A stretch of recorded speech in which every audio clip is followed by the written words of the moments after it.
right, let's see how this goes. I'm going to try to display my calculator at the same time as this note sheet.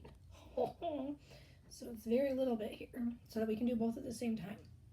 So calculator should be on, right? We're going to make sure our mode, right, is set to radians because that's very important for our class.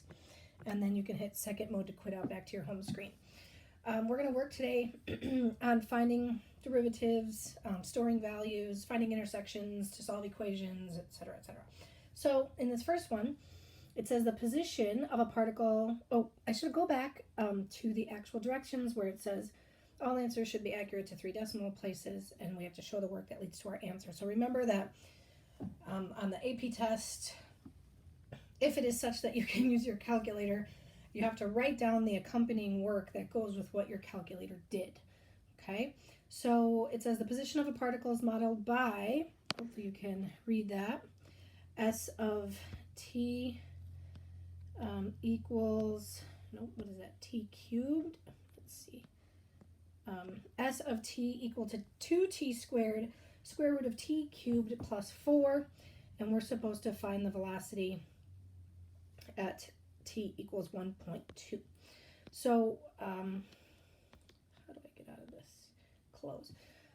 The other day in class we did it graphically, so you can do that dy dx feature. Remember we graphed the function and we hit second trace and we found the derivative using number 6. But we can also just do it in the home screen so that we don't have to generate, the correct window for the graph and all that. So the way that we do that is to hit the math button, right? Math. And then we're going to go down to choice 8. It says n deriv. It'd be nice if it just said derivative, but it's quirky calculator language. And then hopefully if you have the most updated operating system, your calculator displays like mine. If it does not display like this, then you're going to have a hard time doing what we do. So in the first blank goes x, so d dx, right? We know that that notation means whatever's in the parentheses is what I'm about to take the derivative of. And then we can put the actual function into the parentheses there. So, man, how come I could zoom before, but I'm super bad now.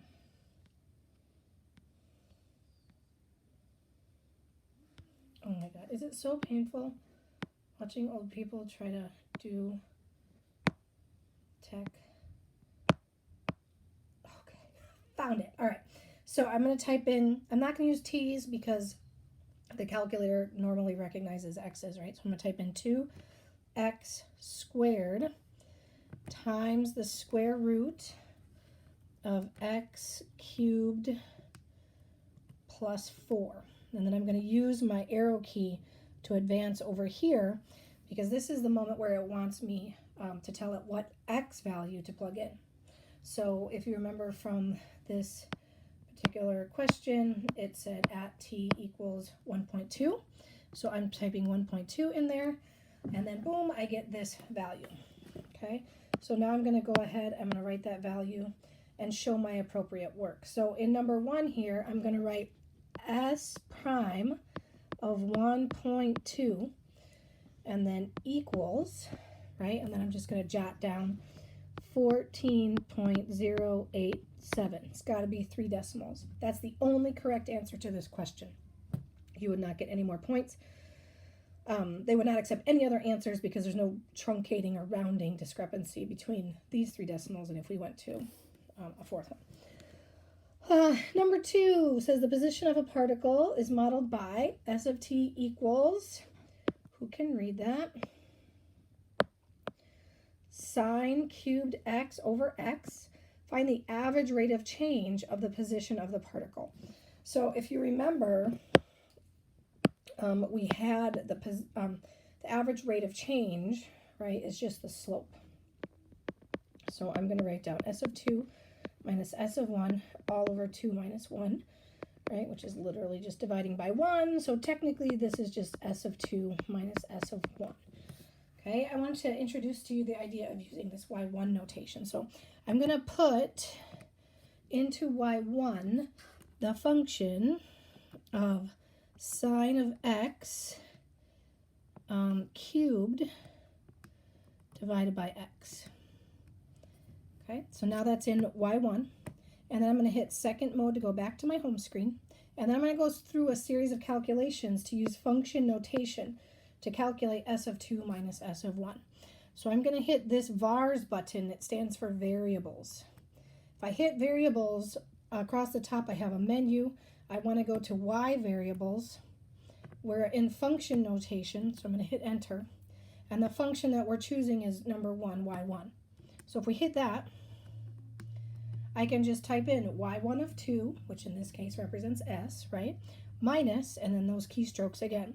Vars over to y vars, okay, of 1, hit enter, and I get negative 0.219 would be acceptable, or this is one of those cases where negative 0.220 would be acceptable, or just negative 0.22, because if you round it, right, it would allow us to just move that 19 up to a 20.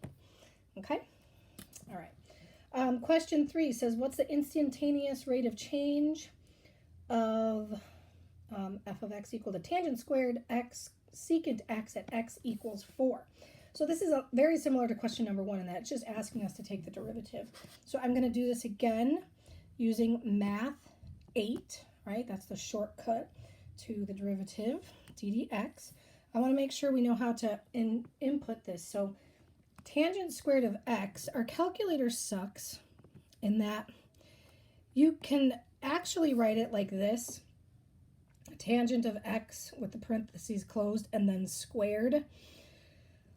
This does square the entire tangent function and not just the x. So it's okay to use that notation, even though it's horrible. Bad Texas Instruments for creating a calculator that would allow you to do that. So once you type in tangent of x and that whole thing is squared, now you're going to multiply by secant x. Okay, now secant of course doesn't have its own button. It's cosine, right, that we're looking for, the reciprocal of cosine. So a fast way to type in the reciprocal of cosine is cosine of x and then use the reciprocal button right here next to sine. It says x to the negative 1, but that just means 1 over cosine, right? That's what that power means, okay? And then the x value here is 4. And it looks like, right, if I correctly write down my work here, I would say f prime at 4 equals negative 10.666, okay? It's not... What was I going to say? It's the only acceptable answer for this one. And it's never appropriate to use like calculator notation. So schools can use and teachers can use whatever calculator they want to explain their work, right? So we've chosen the TI-84. So other schools and other places, right, might be using other calculators. So we never want to use what we see on our calculator to do these questions.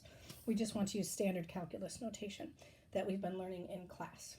All right, number 4, what value of x do f of x equal to 1 plus sine x and g of x equal to 4, what the heck does that say, x to the 4th? Let's see, yes, have the same instantaneous rate of change. So we have to make sure that we all interpret instantaneous rate of change means the derivative, right? So that means I need to know when f prime equals g prime, right? So this means this is going to take a little bit of work from your brain and a little bit of work from your calculator. So I'm going to take the derivative of f, which is just going to be cosine x. I'm going to take the derivative of 4x to the 4th, which is 16x cubed. Okay, and I'm going to solve that equation using my calculator. There is no way to do this equation by hand. Using a device is the only way to figure it out. So the way that we do it in a calculator is that we're going to type cosine of x into y1, okay, and we're going to type 16x cubed into y2. Let's hit zoom, and let's use the standard window, zoom 6 here, so that I see the normal negative 10 to 10 and stuff. So here's my cosine function 16x cubed looks like that. So the solution to this equation, right, is their intersection. So now I'm going to do second trace, number 5, enter, enter, enter. That'll find the only intersection that's there. So in order to get credit, if this were on an exam, you'd have to write the equation down, right, this part here that we wrote down. And then you don't have to show any work, you just say what solution there is to that. So for us, it's going to be 0.386 or 0.387. Those are the only two acceptable answers, okay? And then the very last question says, this one's a little bit more interesting. It says an object has a position modeled by this function 3 over sine t, just on the interval 0 to 2. And then it says find the velocity at the moment the position equals 12. So this is a two-step process. First thing I need to do is figure out what value of t does the position equal 12.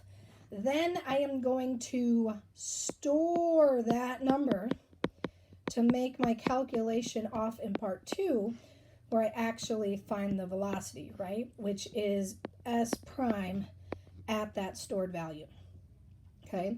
And then I'm also going to navigate you through how do we show work for items such as this where we need to store something. So let's go back. Let's put 3 over sine x into the calculator. Let's clear this out. And now this is telling us only on the interval 0 to 2. So in my window, I'm going to limit my window to be the x range 0 to 2. And then I know that I'm going to have to, in the y direction, see at least 12 units in the air, right, on the y scale. So I'm going to just change this to 20 so that I'm something beyond 12. I'm going to graph it and hope I see an intersection somewhere here.